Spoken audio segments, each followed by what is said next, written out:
हमारे शास्त्रों में भगवान को प्रसन्न करने का कई सारे तरीके बताए गए हैं। कई तरीके ऐसे हो सकते हैं। तो एक ग्रंथ है एनओडी, नेक्टर ऑफ डिवोशन, भक्ति रसामृत सिंधु। उस ग्रंथ में बताए गए हैं 64 तरीके जिस तरीकों से भक्ति किया जा सकता है और भगवत प्राप्ति किया जा सकता है। कितने तरीके? 64 तरीके बताए गए हैं अलग अलग। जैसे कि माता जी वर्षिप, उसमें से अर्चना करना एक तरीका है, वैसे 64 अलग अलग अंग हैं। जैसे हम लोग जाते हैं गोवर्धन परिक्रमा करते हैं, वो भी एक अंग है। कीर्तन कर रहे थे, श्रवण कर रहे हैं, यहाँ पर बैठे हुए, ये भी एक अंग है। तो अलग अलग तरीके बताए गए हैं भगवान को प्रसन्न करने का। उन 64 तरीकों में से 32 तरीके शॉर्ट करके 32 तरीके दे दिए गए कि ठीक है, अगर ये 64 नहीं कर सकते तो आप ये 32 करिए, इसमें ये 64 का फल मिल जाएगा। तो जैसे अब हम लोग कलयुग के विशेष जीव हैं, चाहते हैं बस थोड़ा प्रयास करें, ज्यादा कमा लें, थोड़ा इन्वेस्टमेंट एंड ज्यादा से ज्यादा हम गेन कर लें, लाभ कमा लें। तो फिर और कम किया जाए तो फिर उसमें से 24 अंग बताए गए हैं नोडी में। 24 में से भी बिल्कुल जो सबसे महत्वपूर्ण है 64 में से 9 अंग, उनको बोलते हैं नौधा भक्ति। क्या बोलते हैं? हाँ, श्रवणम कीर्तनम विष्णु स्मरणम पाद सेवनम अर्चनम वंदनम दास्यम साख्यम आत्मनिवेदनम इति पुंसार्पिता विष्णु भक्तिश्च नवलक्षणा क्रियेत तद अदत्यन्या तन्मन्यधितुत्तमम। तो ये 9 तरीके बताए गए हैं और जो इस तरीके से भगवान को प्रसन्न करना प्रयास करता है वो उत्तम बताया गया है। और उसमें से भी विशेष डिस्काउंट जैसे होता है, जैसे अभी दिवाली का सेल चल रहा है फ्लिपकार्ट, अमेजोन वगैरह पे, कि भाई 1 लाख रुपए का चीज, उस पर मान लीजिए कोई चीज है, उसमें 50% डिस्काउंट। उसके बाद भी अगर आप SBI का या इस कंपनी का क्रेडिट कार्ड लगाइएगा तो इतना % ऑफ, उसके बाद फिर GST आप इतना % रिटर्न ले सकते हैं। तो अलग अलग तरीके बता करके और ज्यादा डिस्काउंट कर दिया जाता है कि नहीं? तो वैसे ही बिल्कुल डिस्काउंट करके 5 तरीके बताए गए हैं। अगर ये अब कुछ भी नहीं कर सकते, 64 नहीं कर सकते, 32 कर लो, 32 नहीं कर सकते, 24 कर लो, 24 नहीं कर सकते, 9 कर लो, 9 नहीं कर सकते, एटलीस्ट ये 5 कर लीजिए और इसी से काम हो जाएगा। और ये पांचों बहुत पावरफुल प्रोसेस हैं, बहुत मतलब भक्ति में हमें तीव्रता प्रदान करते हैं। जैसे कि कैटलिस्ट हम लोग पढ़े होंगे केमिस्ट्री में, जो कि रिएक्शन की स्पीड को बढ़ा देता है। या फिर जैसे मान लीजिए अभी डेंगू का सीजन चल रहा है, लोगों को बुखार हो जा रहा है, तो मान लीजिए शरीर में बीमारी होना, इसका मतलब क्या है कि जो हमारे बॉडी के WBC हैं, वाइट ब्लड सेल्स, वो उनकी इम्यून पावर कम हो गई है और कोई भी जो डिजीज के, बीमारी के जो वायरस हैं या बैक्टीरिया हैं वो ज़्यादा पावरफुल हो गए और हमारा इम्यून सिस्टम कम हो गया, तो हम बीमार हो जाते हैं। तो कुछ ना कुछ हम दवा लेते हैं, जैसे मान लीजिए कॉम्बिफ्लैम, पैरासीटामोल लिए, जिससे हमारे इम्यून सिस्टम बढ़ेगा और बुखार के वायरस से लड़ेगा, फिर हम बुखार हमारा उतर जाएगा। वैसे ही जब भक्ति में कई बार हमारा ढीला चल रहा होता है, कुछ गड़बड़ चल रहा होता है, जो साधना भक्ति के स्तर पे जो तरंगणगनी या फिर व्यूढ़ विकल्पा, ये जो स्थिति चल रहा होता है हमारा, तो इसमें जो ये 5 प्रोसेस है भक्ति का, पंचांग भक्ति जिसको कहते हैं, ये विशेष रूप से हमारे इम्यून सिस्टम को बढ़ा देता है, हमें माया से लड़ने के लिए शक्ति प्रदान कर देता है ये 5 चीज। तो आप लोग मेरे पीछे पीछे ये 5 का नाम लीजिएगा। बहुत अच्छा एक श्लोक आता है चैतन्य चरितामृत मध्य लीला और 22 नंबर चैप्टर के 128 नंबर श्लोक में, मेरे पीछे बोलिएगा आप लोग। बहुत अच्छा ये 5 प्रोसेस क्या है? साधु संग नाम कीर्तन भागवत श्रवण, ज्यादा हो गया, ओवरडोज हो गया, ठीक है। साधु संग नाम कीर्तन भागवत श्रवण मथुरावास श्री मूर्तये श्रद्धार सेवन। हाँ, सकल साधन श्रेष्ठ एई 5 अंग, कृष्ण प्रेम जन्माए एई 5 अल्प संग। क्या बोल रहे कि सकल साधन श्रेष्ठ एई 5 अंग, कि सारे अंगों में से, भक्ति के सारे कार्यों में से सबसे श्रेष्ठ ये 5 काम है। और क्या कह रहे हैं कि कृष्ण प्रेम जन्माए यही 5 अल्प संग, कि अगर इन 5 में से किसी का भी अल्प संग, थोड़ा भी अगर संग कर लिया जाए तो तुरंत कृष्ण प्रेम उत्पन्न हो जाता है हमारे अंदर। तो कौन कौन है? पहला, आप लोग ऐसे उंगली उठाइए, हाँ सब लोग हाथ उठाइए, याद रहेगा, नहीं तो सब लोग भूल जाएंगे। पहला साधु संग, बोलिए, नाम कीर्तन, भागवत श्रवण, मथुरावास, श्री मूर्ते श्रद्धार सेवन। Very nice, thank you. तो अलग अलग ये प्रोसेस बताए गए हैं। तो पहला जो प्रोसेस है वो क्या है? साधु संग। तो देखिए, भक्ति का जन्म होता है साधुओं के संग में, भक्ति का पोषण होता है साधुओं के संग में, मतलब भक्तों के संग में, और भक्ति का जो हम रिलीसमेंट करते हैं वो कहां पर? साधुओं के संग में ही, भक्तों के संग में ही होता है। और एक बार यही डाउट आ रहा था नारद मुनि को, जब एक श्लोक है भागवत में 3 बार आता है ये श्लोक कि तुलयाम लवेन अपि न स्वर्गम न पुनर्भवम भगवत संगी संगस्य मर्त्या नाम की मुतासीस, कि तुलयाम लवेन न अपि, तुलना नहीं किया जा सकता है एक लव से। एक लव मतलब 1 सेकेंड का 18वां भाग, तो 1 सेकेंड का 18वां भाग से भी तुलना नहीं किया जा सकता है। तुलयाम लवेन न अपि, क्या कह रहे हैं? न स्वर्गम न पुनर्भवम, अगर कोई किसी को स्वर्ग का पूरा राज्य दे दे तो भी नहीं तुलना किया जा सकता है। अगर कोई किसी को अपुनर्भवम मोक्ष दे दे, मोक्ष से भी तुलना नहीं किया जा सकता। किसका?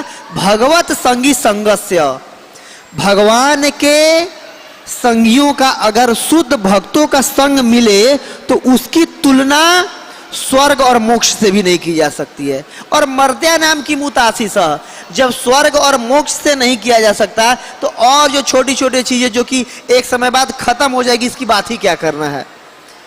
तो नारद मुनि जब ये श्लोक सुने तो उनको लगा कि कुछ ज्यादा नहीं हो रहा है, इतना कैसे भक्तों का संग का मतलब तुलना किया जा सकता है। तो गए भगवान से पूछे, भगवान विष्णु से, नारायण से, कि भक्तों की संग के महिमा पे कुछ बताइए आप। तो बोले, अरे भक्तों की संग की तो बहुत महिमा है। बोले, फिर भी मैं देखना चाहता हूं, एक बार मुझे दिखाइए आप। बोले, ठीक है, जाओ पृथ्वी लोक पे तुम जाओ, और पृथ्वी लोक पे देखो वो छोटा सा एक कीड़ा देख रहा है, ये छोटा सा कीड़ा वो जन्म लिया है अभी अभी, जाओ और जाके तुम एक बार हरे कृष्ण महामंत्र बोलो। नारद मुनि आए भाई भगवान की आज्ञा मान करके, और आ करके देखे तो छोटा सा कैटरपिलर, छोटा सा कीड़ा जन्म लिया है, और इस कीड़े के पास खड़े होकर क्या बोले? हरे कृष्णा हरे हरे राम राम हरे हरे। तो ज्यो नारद मुनि हरे कृष्ण महामंत्र बोले त्यो कीड़ा मर गया। बोला, हे भगवान, कीड़ा मार दिया मैंने। भगवान के पास वापस बोले, अरे बोलते ही तो कीड़ा मर गया। बोले, अच्छा मर गया, ओके ठीक है, जाओ उस घर में जाओ, देखो और वहां पर एक गाय ने बछड़ा दिया है, जाओ उसको हरे कृष्ण महामंत्र सुनाओ। नारद मुनि आए, गाय ने बछड़ा दिया हुआ था, तो गाय के बछड़े के पास जाकर के क्या बोले? हरे कृष्णा हरे हरे हरे राम, और सुनते ही गाय का बछड़ा मर गया। अब नारद मुनि को बाप रे बाप, गाय बछड़ा मार दिया मैंने। अब ठीक है, भगवान के कहने पे आए थे, गए भगवान को बोले, भगवान देखो कहीं जाने को मत कहना, अभी गया था बछड़ा मर गया वो। बोले, अच्छा ठीक है, एक काम और करो, जाओ देखो उस किसान के घर में एक बच्चा जन्म लिया है, मरेगा तो नहीं ना, बस जाओ एक बार बोल के देखो। नारद मुनि आए, किसान के घर में आए, एक नया नया बच्चा जन्म लिया था, और बच्चे के सामने जाकर के क्या बोले?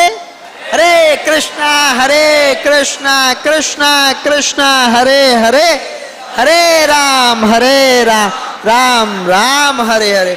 और सुनते ही वो हरि बोल, नारद मुनि देखे तो कोई देख ना ले, भाई साहब यहाँ से पिटाई कर देंगे, तुरंत भागे वहां से। भाग के बोले कि देखो भगवान, आपने गाय मरवाया, कीड़ा मरवाया तो चलो कोई दिक्कत नहीं, गाय मरवाया, भी बछड़ा मरवाया, बेचारे का बच्चा मरवा दिया, अब कहीं जाने को मत करना, बस बताओ कि भक्त संघ का महिमा क्या होता है। बोले ठीक है, एक बार और जाओ। ठीक है, देखो उस ब्राह्मण के, उस साधु के घर में बच्चा हुआ है, जाओ तुम। तो साधु के घर में आए, ब्राह्मण के घर में, और देखे कि बच्चा हुआ है। अब भगवान अब बोलना तो नहीं चाह रहे थे, एक्सपीरियंस खराब है 3 बार का, तो फिर भी लेकिन भगवान ने कहा है क्या करें, तो आंख बंद करके बोले क्या, हरे कृष्णा कृष्णा कृष्णा हरे हरे, हरे राम राम राम हरे हरे। और आंख बंद किए हुए थे कि अब तो ये भी जाएगा। देखे कि अभी भी रोने की आवाज आ रहा है, आंख खोल करके देखे तो जब देखे तो बच्चा बोला कि देखिए नारद मुनि, अभी कुछ देर पहले मैं कीड़े के रूप में मैं था, आपका संग किया, मुझे गाय के बछड़े का योनि में आना पड़ा, और गाय का बछड़ा के रूप में मैं आपका संग किया, मैं किसान के घर में मैं ही पैदा हुआ था, और अब तुरंत आपके संग के चलते, आपके जैसे भक्त के संग के चलते मैं इस साधु के घर में जन्म लिया हूं, और इस बार मैं भक्ति करके भगवत धाम चला जाऊंगा। बोलिए हरि बोल। तो ये है साधु संग की महिमा, कि ऐसे कोई वैष्णवों का अगर संग कर ले, जाने अनजाने में भी, भले हमें उनकी संगति का महत्व नहीं पता, बट उनके संगति का इतना प्रभाव होता है कि ये लाभ होता है भक्तों का संग करने का। तो कई सारी महिमाएं भक्तों के संग पे बताया गया है। शास्त्र में एक जगह कहा गया, भागवतम 3 अध्याय 25वां अध्याय के 21 नंबर श्लोक में, प्रसंगम अजरम पासम आत्मानः कवयो विदु सएव साधु सुकृतो मोक्ष द्वारम अपावृतम। कि प्रसंगम अजरम पासम, कि जो अजर पास है, पास मतलब क्या होता है, बंधन। तो जो सबसे बड़ा बंधन है इस भौतिक जगत में क्या है, मृत्यु का बंधन। आदमी कहता है ना, एज श्योर एज डेथ, तो सबसे बड़ा जो बंधन है, जब जो सबसे बड़ा पास है, मृत्यु का पास है। तो कह रहे प्रसंगम अजरम पासम आत्मानः कवयो विदु, कि जो विद्वान लोग हैं जानते हैं कि अगर कोई संगति हो जाएगा, प्रकृष्ट रूपेण संगम, अगर सएव साधु सुकृतो, अगर देखिए बचपन से लेकर के और बुढ़ापा तक, 55 तक हम किसी न किसी से अट्रैक्ट होते रहते हैं, आकर्षित होते रहते हैं, लेकिन अलग अलग लोगों से अलग अलग चीजों के लिए हम आकर्षित होते रहते हैं। लेकिन अगर वही आकर्षण अगर भक्तों के साथ हो जाए तो मोक्ष द्वारम अपावृतम, मुक्ति का द्वार खुल जाता है हमारा। ये भक्तों की संग की महिमा है। और देखिए भागवतम में आता है, कई सारे भगवान के शुद्ध भक्त और साक्षात भगवान का दर्शन करने के बाद भी भगवान से क्या प्रार्थना कर रहे हैं कि हे भगवान, शुद्ध भक्तों का संग दे दीजिए आप, क्योंकि भक्तों के संग में रहेंगे तभी भक्ति बढ़ेगी, आएगी, और भक्ति का स्वादन हम कर पाएंगे। और अगर भक्तों के संग में नहीं रहना तो कितना भी उन्नत स्थिति पे रहें, गिर जाएंगे हम अपने पद से। भागवतम के 5वें स्कंद में आता है भरत महाराज का कथा, आप लोग सुने होंगे। भावा भक्ति पे पहुंच चुके थे, कृष्ण प्रेम के स्तर पे एक तरह से कह सकते थे, लेकिन भक्तों का संग नहीं था, एक हिरणी से आसक्त हो गए और उनको फिर से हिरण के योनि में जाना पड़ा और जड़ भरत के योनि में जाना पड़ा। तो देखिए, इसलिए भक्तों के संग की बहुत महिमा बताई गई है और हमें प्रयास करना चाहिए कि भक्तों के संग में रहें। देखिए वृतासुर भागवतम के 6वें स्कंद में प्रार्थना कर रहे हैं, भगवान मतलब शरीर त्यागते समय, मरते समय प्रार्थना किए हैं। वो क्या कह रहे हैं कि बहुत सुंदर, ममुत्तम श्लोक जनेषु सख्यम संसार चक्रे भ्रमतः स्वकर्म भी तन्माया आत्म आत्मजदार गेहे आसक्त चित्तस्नाथ भूयात। कि हे भगवान देखो, पिछली बार मैं चित्रकेतु के योनि में था, साक्षात आपसे बातचीत होती थी, साक्षात आपका दर्शन होता था, लेकिन आपका दर्शन करने के बाद भी देखिए आज मैं इस असुर के योनि में हूं, गिरा हुआ हूं। इसीलिए अब इस बार अगर शरीर छोड़ूंगा तो मम उत्तम श्लोक जनेषु सख्यम, अपने भक्तों का संग जरूर दीजिएगा, अपने भक्तों के साथ मेरी दोस्ती करा दीजिएगा। क्यों? संसार चक्रे भ्रमतः स्वकर्म भी, अपने कर्मों के कारण स्वकर्म भी संसार चक्रे भ्रमतः, पता नहीं किसने जन्म जन्मांतर से, युग युगांतर, कल्प कल्पांतर से इस चक्कर में, संसार के चक्कर में भटक रहे हैं। तन्मायात, और आपके माया के चलते अलग अलग पत्नी, बच्चों, परिवार, घर, मोह में फंसते जा रहे हैं। इस मोह के चलते काम करते हैं, कर्म बंधन लगता है और अलग अलग योनि लेना पड़ता है। इसलिए हे भगवान, इस बार अगर आप कृपा करना तो अपने भक्तों का संग दे देना। तो देखिए, किसी भी जीव पे जब भगवान ये ठान लेते हैं कि अब इस जीवात्मा का, इस जीव का अब भव सागर काट देना है, अब इसको दोबारा इस भव सागर में नहीं लाना है, तब जाकर के उस जीव को भक्तों का संग देते हैं। क्यों? देखिए, भगवान बोल रहे हैं, तुम्हारा हृदय सदा गोविंद विश्राम, गोविंद कहे न मम वैष्णव पराण। गोविंद क्या कह रहे हैं? भगवान हमारे ठाकुर जी कहते हैं कि वैष्णव लोग मेरे प्राण हैं। तो अगर वैष्णवों के साथ, अगर हम भक्तों के साथ रह रहे हैं, तो हम कहाँ रह रहे हैं? भगवान के प्राण के पास रह रहे हैं, भगवान के हृदय में रह रहे हैं। और देखिए, प्रत्येक व्यक्ति अपने हृदय को, शरीर को कितना संभाल के रखता है, तो भगवान कितना संभाल के रखते होंगे। तो भक्तों के साथ रहना मतलब भगवान के हृदय में रहना।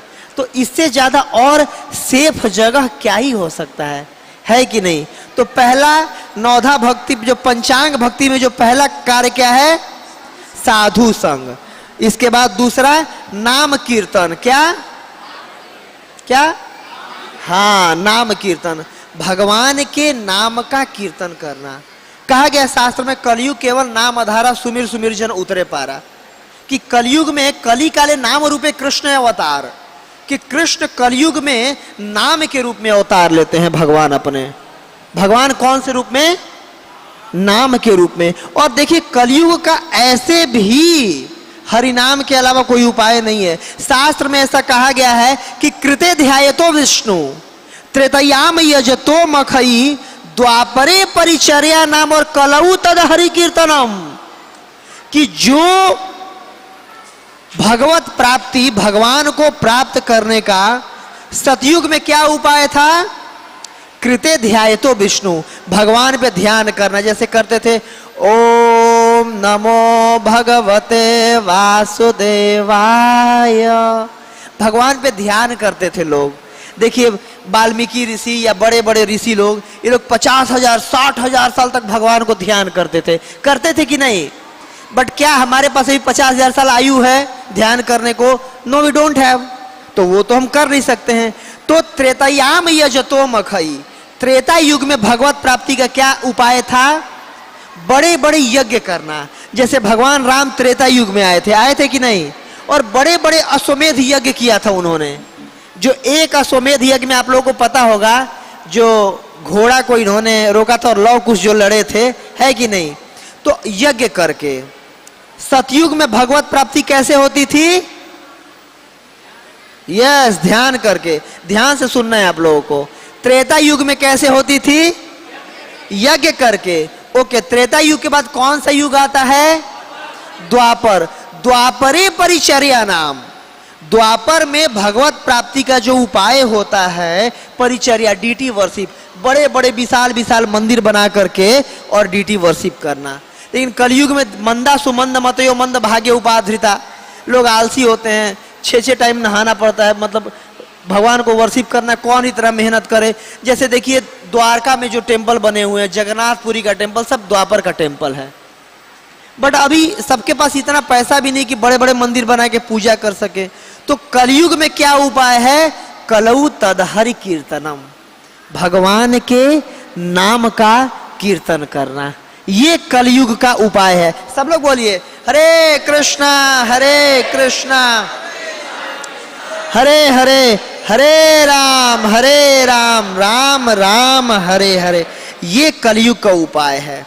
और शास्त्र में इतना तक कहा गया है कि कलिम सभा जयंती आर्या गुणज्ञ सारभागिना, यत्र संकीर्तनन एवं सर्वस्वार्थो अभिलभ्येत, कि कलयुग में संकीर्तन करने मात्र से ही, कलयुग की पूजा करते हैं। कलु सभा जयंती आर्या, आर्य लोग, गुणज्ञ लोग, सार भागी लोग, सार को जानने वाले लोग कलयुग की पूजा करते हैं। तो कोई कह सकता है कि भाई कलयुग दोषों का ठेकेदार है, पाप का युग है, कलयुग की पूजा क्यों करते हैं?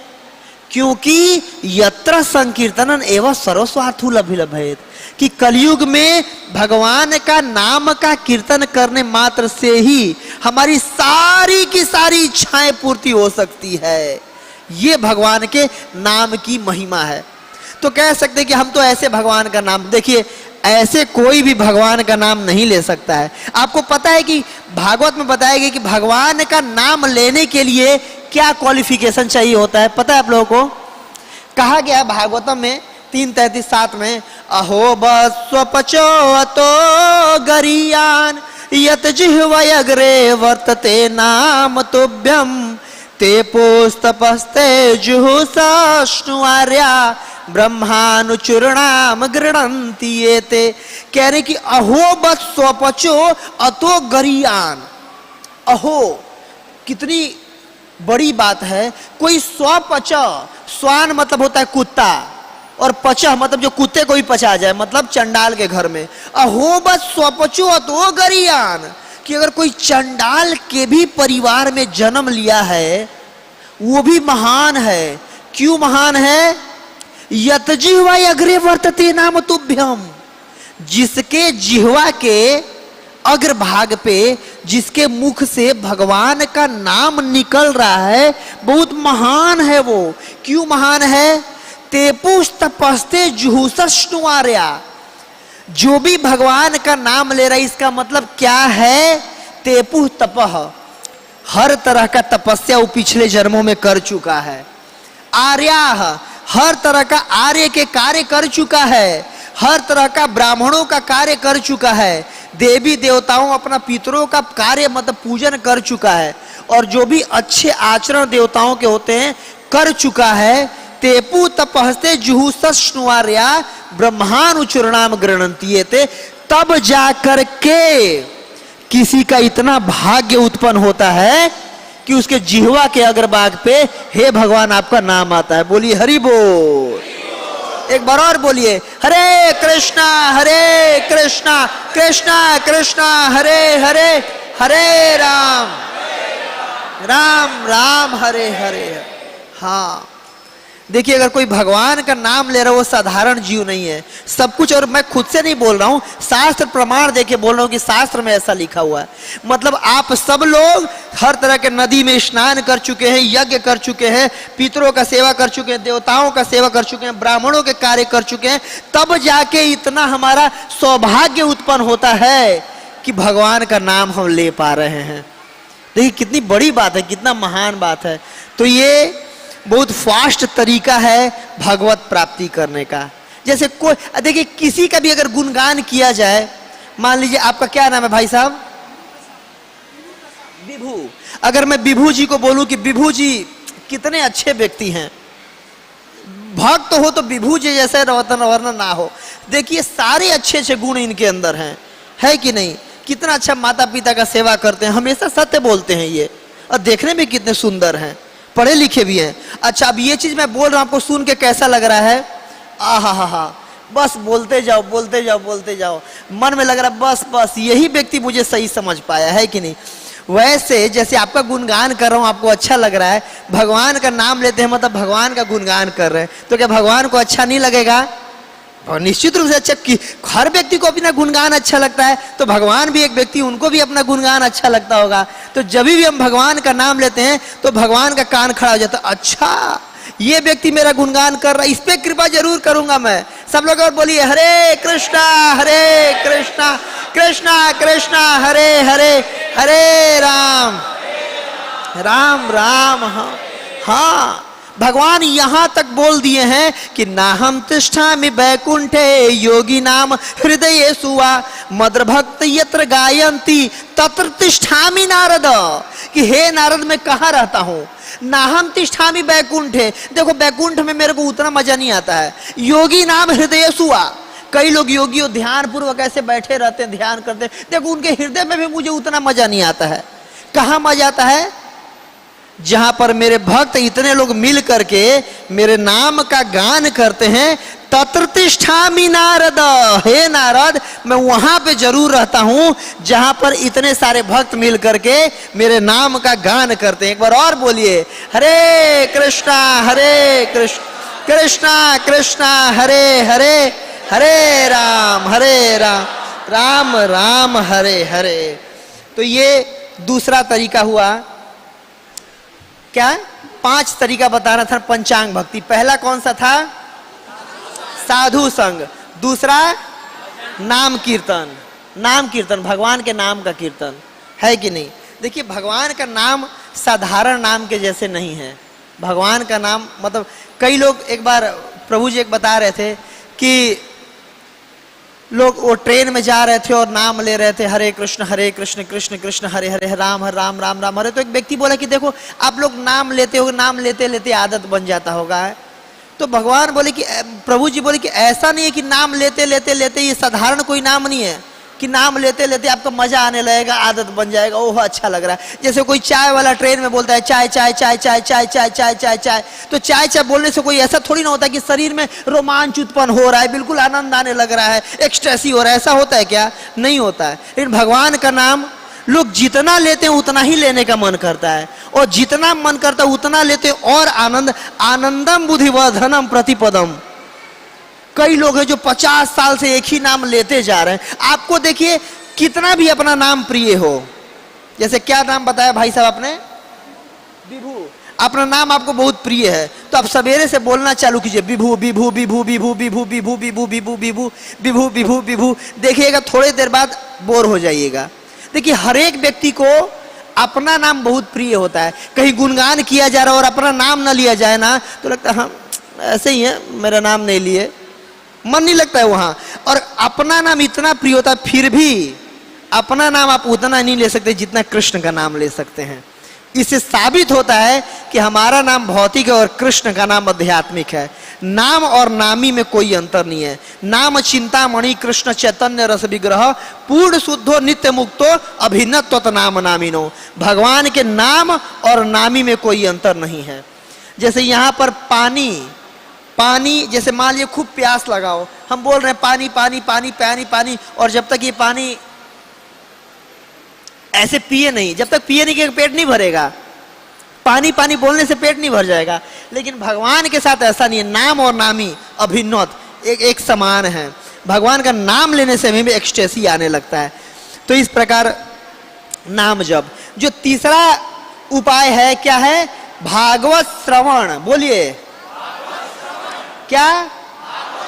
हाँ भागवत श्रवण। भागवत श्रवण बहुत फास्ट तरीका है भक्ति में आगे बढ़ने का। देखिए अगर भागवतम आप उठाएंगे तो प्रभुपाद जी भागवतम के प्रीफेस में ही पूरे 12वें स्कंद के 18वें की किताब के प्रीफेस में भूमिका में प्रभुपाद जी लिखे हैं, तदवाग विसर्गो जनताघ विप्लवो यस्मिन् प्रति श्लोक अबध्यवती अपि नामानि अनन्तस्य यशहि अंकितानि यत् श्रवन्ति गायन्ति गृह्णन्ति साधवः।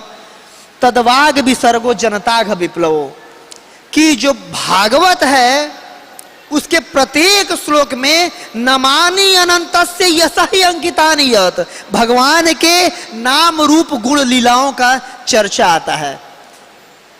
और उसके श्रवण करने मात्र से हमारे जीवन में क्रांति आ जाती है। जो भी हमारे जीवन के अनर्थ हैं वो चले जाते हैं। ये भागवत श्रवण का महिमा है। और शास्त्र में भागवत में जब पूछा गया कि जब कृष्ण भगवान अपने धाम चले गए तो धर्म ने कहाँ शरण ली, ये जो पृथ्वी पे धर्म को रहना था कहाँ धर्म ने शरण लिया? धर्मम कम शरणम गतः। तो सुखदेव जी बोल रहे हैं कि कृष्ण स्वधाम उपगते धर्म ज्ञान आदि भीत सह कलऊ नष्ट दिशा में सब पुराण अर्को अधुनोदित। कि कृष्ण स्वधाम उपगते, जब भगवान अपने धाम वापस गए द्वापर में, धर्म ज्ञान आदि भी सह, धर्म को और ज्ञान को, अच्छे गुणों को अपने साथ लेके गए। इसके बाद फिर कलयुग के लोगों के लिए क्या है फिर? तो कलऊ नष्ट दृशाम ऐसाम, कि जो कलयुग के हम सब जो प्रोडक्ट है हमारे लिए, जिनकी मति जो विशेष रूप से डल मति वाले हैं, पुराण अर्को अधुनोदित, वही कृष्ण दोबारा भागवत के रूप में उत्पन्न हो गए कलयुग में। देखिए, और भागवत में क्या खास बात है कि जैसे मान लीजिए बामन देव भगवान आए, तो बामन देव आए तो बामन देव भगवान की लीला दिखाए, नरसिंह देव भगवान आए तो ये नरसिंह देव भगवान हाँ अपनी लीला दिखाए। ये कौन है? कृष्ण आए या कोई भी एक अवतार आते हैं, एक अवतार की लीला दिखाते हैं। लेकिन जो भागवत है, भागवत में सारे के सारे अवतारों की लीला बताई गई है। मतलब भागवत मतलब भगवान के सारे अवतार एक साथ। तो ये भागवत श्रवण, और भागवत श्रवण की एक महिमा बताया गया है पद्म पुराण में। क्या बताया गया है कि एक बार की बात है, आप सबने स्टोरी सुना होगा गोकर्ण और धुंधकारी का। एक विशेष रूप से बदमाश व्यक्ति था, धुंधकारी नाम था उसका। दोनों भाई थे गोकर्ण और धुंधकारी, और बिल्कुल मेरे जैसा था। बिल्कुल हर प्रकार के गलत काम उसने बिल्कुल एक्सपर्टीज से किए हुए थे। बिल्कुल सारा चोरी करना, डकैती करना, जुआ खेलना, दारू बीड़ी पीना, हर तरह का गलती काम किया हुआ था। बिल्कुल एक एक से एक बड़ा बड़ा पाप का कार्य किया हुआ था। और तो और 5-5 वेश्याओं से शादी कर लिया, और उन वेश्याओं को पालने के लिए हर तरह का गलत कार्य करता था। तो अब एक दिन वेश्याओं ने सोचा कि देखो इसका काम बहुत गड़बड़ है, और एक न एक दिन ये पकड़ा जाएगा, पुलिस के द्वारा इसको सजा मिलेगी, तो कहीं हमें भी ना सजा मिल जाए। इसलिए क्या करना है, इसको मार करके और सारा इसका धन लेके हम लोग गोली हो जाती हैं। तो सारे वेश्याओं ने उसको मार करके और उसका सारा धन लेकर के उसको उसी के घर में दफना करके गाड़ करके चल दी। तो काफी साल बाद जब गोकर्ण जी वापस आए वहां पर, तो देखे कि कोई प्रेत योनि में कोई जीवात्मा भटक रहा है। तो अपना जल को लिए, मंत्र से उच्चारित किए, फेंके उस दिशा में। तो बोलने लगे कि हे भैया, मैं आपका छोटा भाई हूं धुंधकारी, मैं प्रेत योनि में चला गया हूं, कुछ मेरा उद्धार कीजिए। तो बोले अच्छा उद्धार करना है। गए और गया में क्या करके आए, श्राद्ध करके आए। लेकिन बोला कि गया जैसे श्राद्ध से भी मेरा कुछ नहीं होगा, कुछ और उपाय कीजिए। इसके बाद फिर क्या किए, भगवान सूर्य ने उनको बताया कि आप भागवत श्रवण कीजिए। तो वहां पर गोकर्ण जी ने भागवत कथा किया, और पूरे गांव वाले भागवत कथा सुने। और हर दिन वो बांस में धुंधकारी आकर के रह रहा था, प्रेत के योनि में था। तो एक एक बांस का पोर फटता था, और 7 दिन में पूरा पोर फटा, और बिल्कुल बैकुंठ से यान आया। भगवान के विष्णु दूत आए और उसको विष्णु दूत यान पे बैठा करके लेके गए बिल्कुल भगवत धाम। ये भागवत श्रवण की महिमा है। तो सारे लोग बोलने लगे कि भैया देखो कथा तो हम सबने सुना, अकेले ये धुंधकारी क्यों भगवत धाम जा रहा है? तो बोले देखो जितना ध्यान से धुंधकारी सुना है ना, आप लोगों ने नहीं सुना। आप कथा में बैठे हुए थे, लेकिन क्या सोच रहे थे, ये बिजनेस में क्या चल रहा है, इतना का माल सप्लाई हो गया, अभी वहां पर पैसे नहीं है, तगादा करना है। ये क्रिकेट में क्या चल रहा है, और विराट कोहली को आउट नहीं होना चाहिए था, या क्या चल रहा है हीरो हीरोइन का, सलमान खान शाहरुख खान का, या ये स्टॉक मार्केट में मैं वो लगाया था, फॉरेन एक्सचेंज में पैसा लगाया था, उसका पैसा बढ़ा कि नहीं, क्रिकेट में क्या चल रहा है, पड़ोसी का क्या चल रहा है, उसके घर में क्या चल रहा है। आप लोग यहाँ बैठे हुए थे, लेकिन मन में और भी चीज चल रहा था। लेकिन धुंधकारी ने ध्यान से सुना है। इसीलिए जब भी भागवत कथा में बैठना चाहिए, बिल्कुल रैप्ट अटेंशन, ध्यान पूर्वक कथा सुनना चाहिए, तब जाके पूरा लाभ मिलेगा। तो बोले कि नहीं एक बार और सुनाओ, एक बार और सुनाओ, एक बार और सुनाओ। तो जब दोबारा भागवत कथा हुआ, दोबारा सब लोग सुने, और इस बार साक्षात भगवान आए, गोकर्ण जी को अपने साथ ले गए और सबको बैठा करके गांव वालों को भगवत धाम ले गए। बोलिए हरि बोल। तो ये भागवत श्रवण का महिमा है। भागवत श्रवण करने से तुरंत हमारे अंदर के अनर्थ जल जाते हैं। देखिए अगर हम गंगा में जाके नहा लेंगे, या काशी या कोई तीर्थ स्थान चले जाएंगे, तो तीर्थ स्थल या गंगा स्नान में इतनी पवित्रता नहीं मिलती है जितनी भागवत में। क्यों? कई लोग को आप देखे होंगे कि गंगा नहा करके आते हैं और तट पे बैठ के फिर से सिगरेट पीते हैं। अरे भैया अभी तो 1 मिनट पहले आप, मैं यहां तक भी देखा हूं, क्षमा कीजिएगा गलत बात बोल रहा हूं मैं, ऋषिकेश में मैं अपने आंखों से देखा हूं लोग गंगा जी में बियर का बोतल ठंडा करके पीते हुए। अब देखिए गंगा जी के तट पे इतने पवित्र जगह पे बैठे हैं फिर भी ऐसे गलत काम कर रहे हैं। तो मतलब देखिए इन नदियों में स्नान करने से पाप खत्म हो जाते हैं, लेकिन पाप करने की प्रवृत्ति नहीं खत्म होती है। और भागवत श्रवण करने से क्या होता है, पाप तो खत्म होता ही होता है, पाप करने की प्रवृत्ति खत्म हो जाती है। पाप करने का इच्छा ही नहीं करेगा, इच्छा ही नहीं करेगा, पाप ही नहीं करेंगे। पाप नहीं करेंगे तो कोई जीवन में कष्ट नहीं आएगा और जन्म मृत्यु के चक्र से हम निकल जाएंगे भागवत श्रवण करके। और स्वयं चैतन्य महाप्रभु भी भागवतम में एक एक प्रसंग को 100 बार सुनते थे। और जब चैतन्य महाप्रभु को उनके गुरु महाराज ने दीक्षा दिया था, ईश्वर पुरीपाद ने, तो दीक्षा के समय उनको एक आदेश दिया कि आप भागवत को ध्यान से पढ़ना, क्योंकि भागवत से जितना हृदय पवित्र होता है उतना और किसी चीज से पवित्र नहीं होता है। तो इसीलिए और भागवतम सुन करके ही कृष्ण के बारे में श्रवण करके हमें कृष्ण के प्रेम उत्पन्न हो जाता है। जैसे रुक्मिणी देवी कभी कृष्ण को देखी नहीं थी, कृष्ण के बारे में सुनी थी, कृष्ण के बारे में सुनी थी नारद मुनि आदि ऋषियों से, और सुन करके ही उनके हृदय में कृष्ण के प्रति प्रेम उत्पन्न हो गया। और उन्होंने चिट्ठी लिखा था, श्रुतवा गुणान भुवन सुंदर शिणवतामते, कि आपके गुणों को सुनकर के आपसे प्रेम हो गया है। और इस जन्म में मैं अपने आप को आपको दे चुकी हूं, आप मुझे आइए और अपनी दासी के रूप में स्वीकार कीजिए। और अगर आप नहीं आएंगे तो ये जीवन में त्याग दूंगी, और ये जीवन नहीं त्यागूंगी, 7 जन्म भी स्यात, सैकड़ों बार जन्म लूंगी, सैकड़ों बार आपका इंतजार करूंगी, सैकड़ों बार आप नहीं मिलेंगे, सैकड़ों बार अपना शरीर त्यागूंगी, किसी और को अपना शरीर में नहीं दूंगी। ये देखिए भागवत श्रवण करके कृष्ण में इतना अनुराग उत्पन्न हो जाता है। और एक एग्जाम्पल आता है ब्राह्मण पत्नियों का भागवत 10वें स्कंद में, कि जो गोप कुमारियां थी, जो गोपियां थी, जाया करती थी मथुरा में बेचने के लिए सब कुछ, दूध दही आदि, तो जाती थी तो वहां पर उन लोगों से मिलती थी और मिल करके उन लोगों को बताती थी कृष्ण के बारे में। क्या एक बहुत सुंदर कृष्ण करणामृत का श्लोक है, अग्रे कुरु नाम, नहीं, कि चित्तवृत्ति दध्यादिकम मोह वसादि वोचद दामोदर, क्या है भूल गया मैं, मंदा सुमंद मतयो।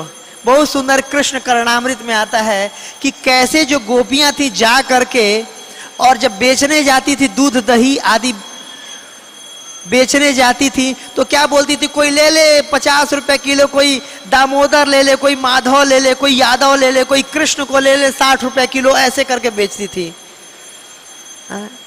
दध्यादि मोह वचादि वोचद दामोदर माधवेति, श्री कृष्ण दामोदर माधवेति। अग्र नहीं, बार पहला श्लोक याद आ रहा है, ये 4 नंबर का श्लोक है कि उनके चित्त वृत्ति में एकमात्र कृष्ण थे। तो जो वो मथुरा की वो स्त्रियां थी, पूछती थी क्या बेच रही हो, तो बोलती थी माधव बेच रही हूँ। माधव बेच रही हो, दिखाओ दिखाओ क्या है, तो देखती तो घी बेच रही है, बोलती ये तो घी है। अच्छा ये माधव कौन है, तो माधव को नहीं जानती। अच्छा फिर कृष्ण के बारे में बताने लगती थी कि कृष्ण ऐसे हैं, येलो कलर के गारमेंट पहनते हैं, गले में माला पहनते हैं, बहुत सुंदर नीले कलर का उनका फेस है, ब्लू कलर का उनका बाल है, रेड कलर की कांति निकलती है, बहुत उनकी महिमा गाती थी। और उनको गोपियों के मुख से कृष्ण की महिमा सुन करके और ब्राह्मण पत्नियों ने कृष्ण के प्रति प्रेम उत्पन्न कर लिया था।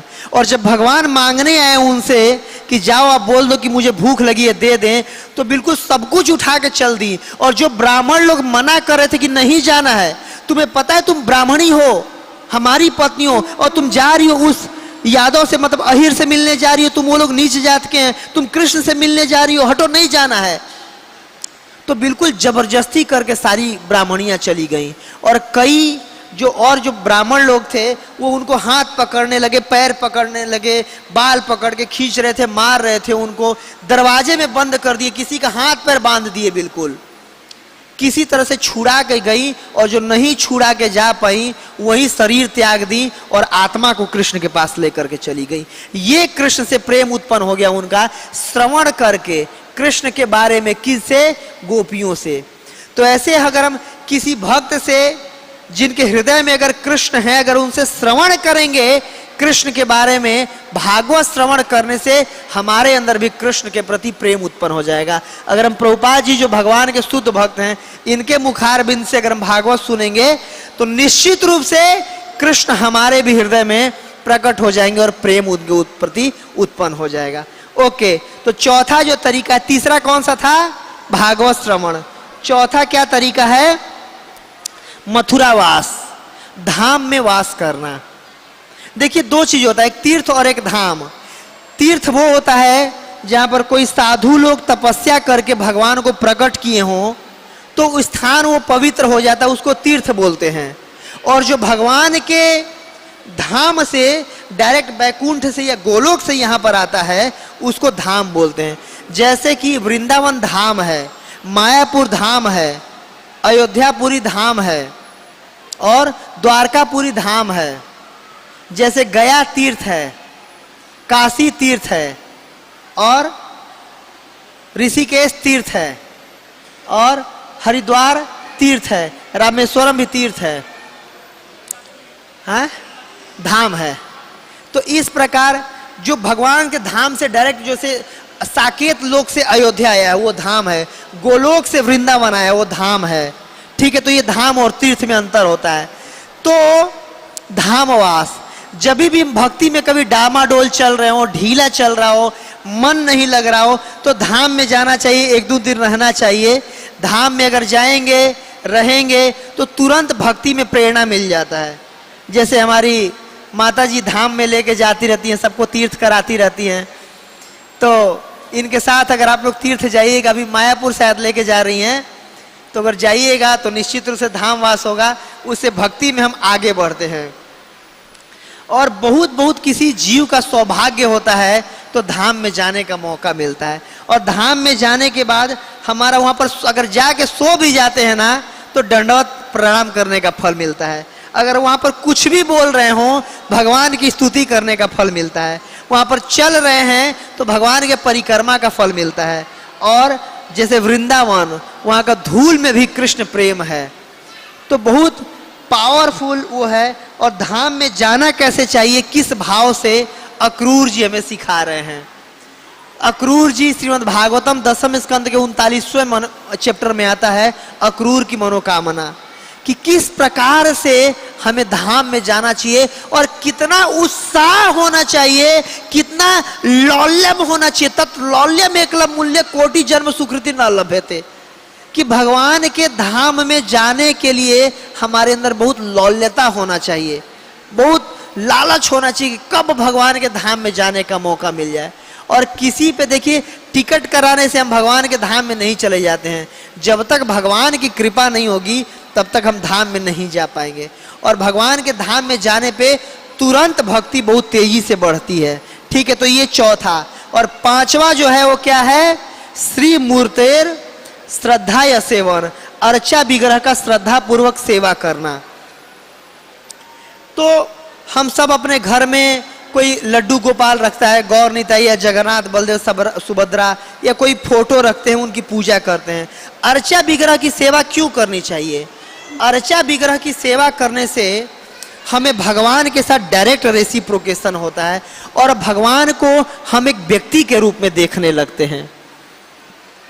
देखिए, कभी भी हमारे जीवन में कुछ दिक्कत होता है तो भगवान के सामने जा करके हम प्रार्थना करते हैं, है कि नहीं?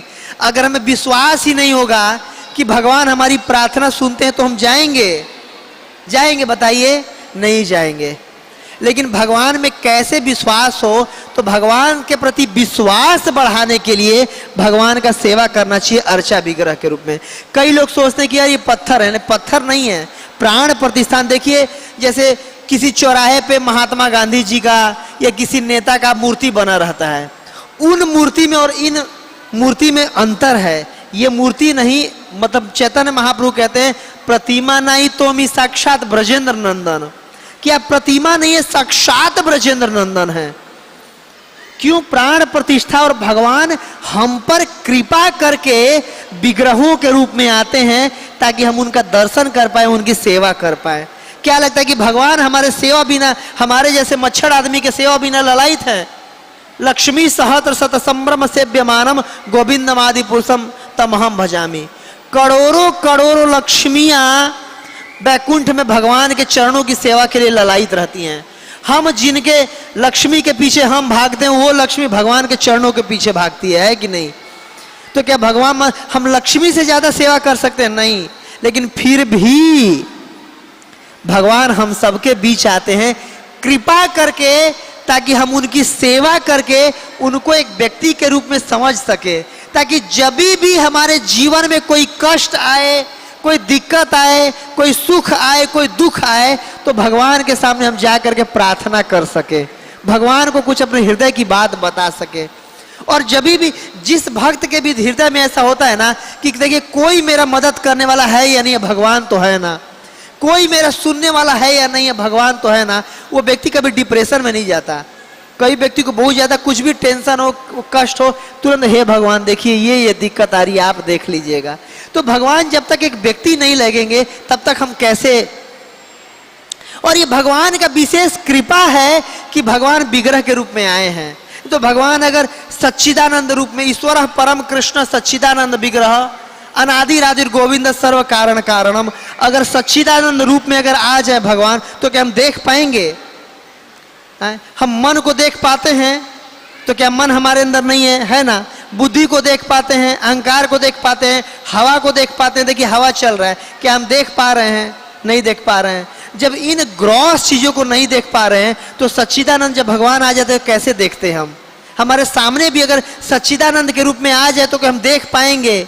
नहीं देख पाएंगे। तो भगवान कृपा करके अर्चा विग्रह के रूप में आते हैं ताकि हम उनकी सेवा करके और अपने उनके प्रति हम देखिए सेवा से संबंध बनता है। कोई माँ होती है, अपने बेटे का, पुत्र का सेवा, पुत्री का सेवा की रहती है, 9 महीना उनको गर्भ में रखी रहती है, तो विशेष माँ जो होती है वो अटैच हो जाती है अपने बच्चे से। क्यों? क्योंकि उसकी सेवा की होती है।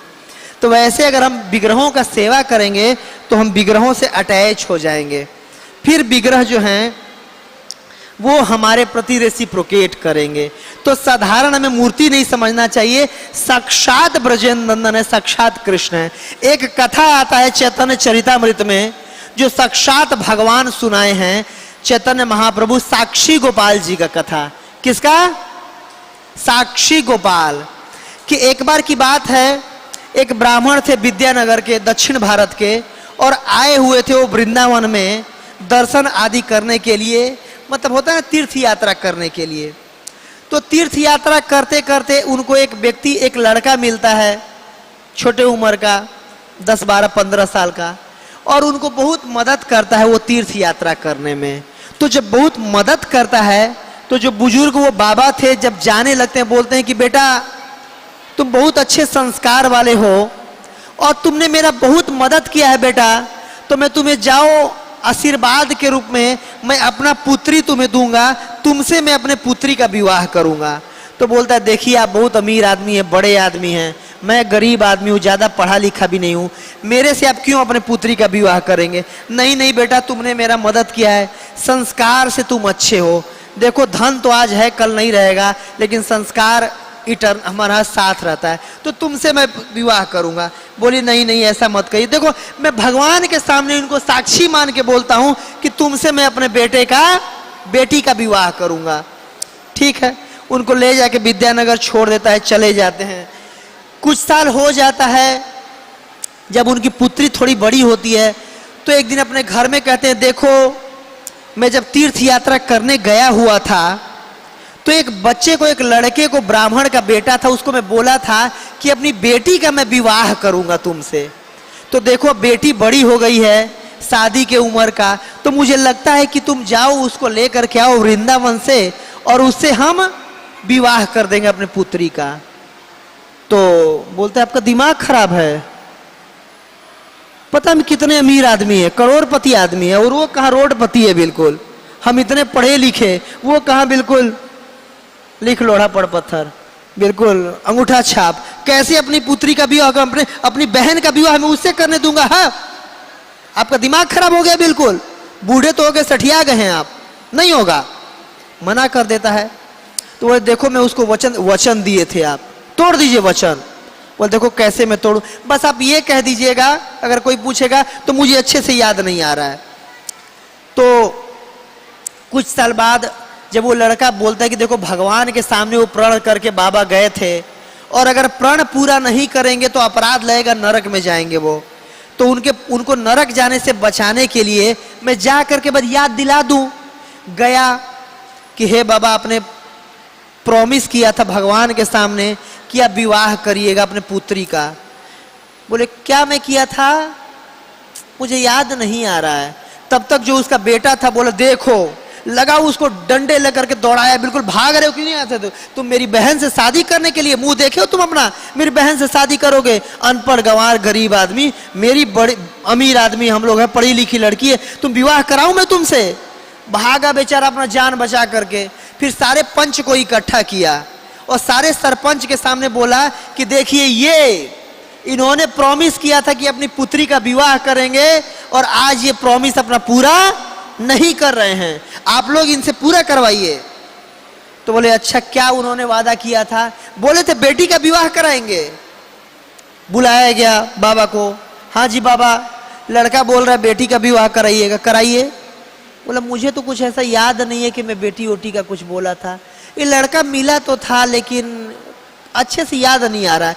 तब तक उनका बेटा बोला अरे ये बाबूजी हमारे गए हुए थे और ये धतूरा खिला करके इनको पागल बना के इनका पैसा भी चुरा लिया था, एक नंबर का चोर है, अब देखो बहन से मेरी विवाह करने आए, इसको जल्दी मार के भगाया जाए। वो बेचारा बोलने लगा नहीं नहीं, इन्होंने वचन दिया था भाई, बताओ तुम्हें वचन दिया था? कौन, किसके सामने वचन दिया था, कोई साक्षी है? बोले हाँ, गोपाल जी के सामने बोला था इन्होंने, गोपाल जी के सामने बोला था, जाओ गोपाल जी आके बोल देंगे तो मैं मान लूंगा। वो नास्तिक आदमी था, क्या बोला? गोपाल जी आके बोल देंगे तो मैं मान लूंगा। अब उसको पता तो गोपाल जी थोड़ी ना आके बोलेंगे, ना गोपाल जी आएंगे, ना गोपाल जी बोलेंगे, ना मेरी बहन की शादी होगी।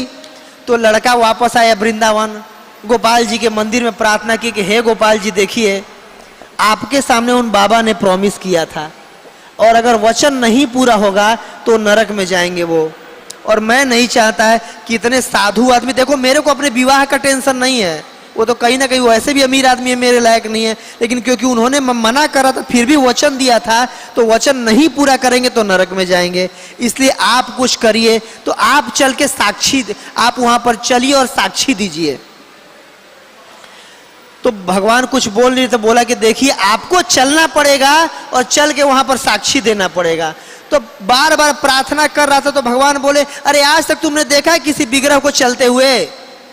तो बोला आज तक तो मैं भी ये भी नहीं देखा हूं किसी विग्रह को बोलते हुए। तो जब बोल सकते हैं तो अब चल भी सकते हैं, चलिए मेरे साथ।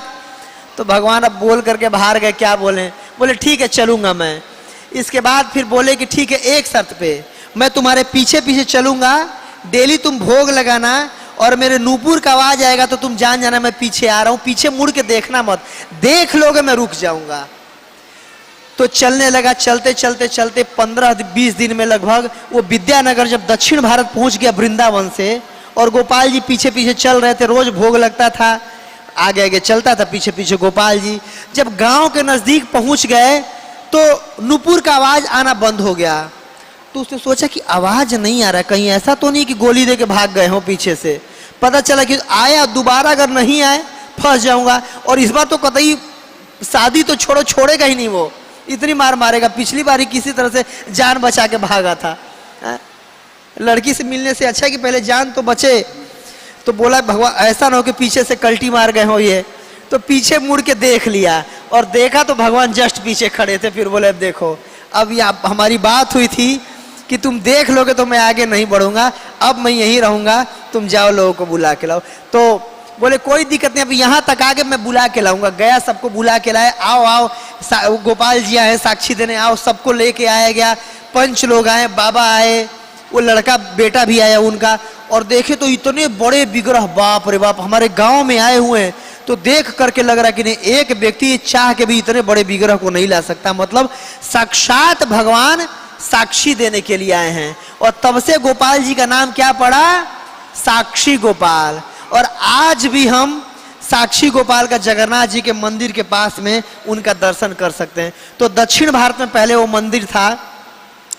बाद में जब पुरुषोत्तम राय जगन्नाथपुरी के राजा जब जीते थे दक्षिण भारत को, तो वहां के विग्रह को लेकर के आए थे और जगन्नाथ जी के मंदिर में रख दिए थे। तो गोपाल जी वृंदावन के रहने वाले, उनको माखन मिश्री ज्यादा पसंद था। तो जो जगन्नाथ जी को भोग लगता था, मीठा पहले ही खा जाते थे। तो जगन्नाथ जी ने वो कंप्लेन किया राजा को, देखो ये मीठा खा जाता है, बस मुझे भात खाने को मिलता है, इसको हटाओ यहाँ से।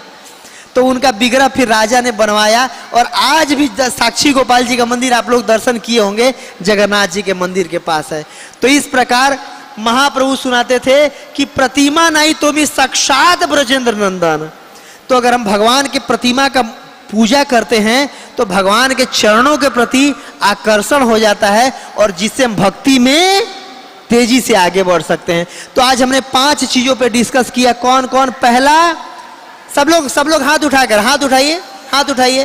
पहला साधु संग, दूसरा नाम कीर्तन, तीसरा भागवत श्रवण, चौथा मथुरावास, और 5वां श्री मूर्ति श्रद्धारस सेवन, अर्चा विग्रह का श्रद्धा पूर्वक संग करना, सेवा करना।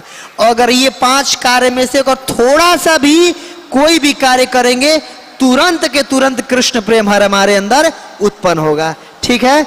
जगत गुरु श्रील प्रभुपाद की गौर प्रेमानंदे। हरि हरि हरि हरि बोल।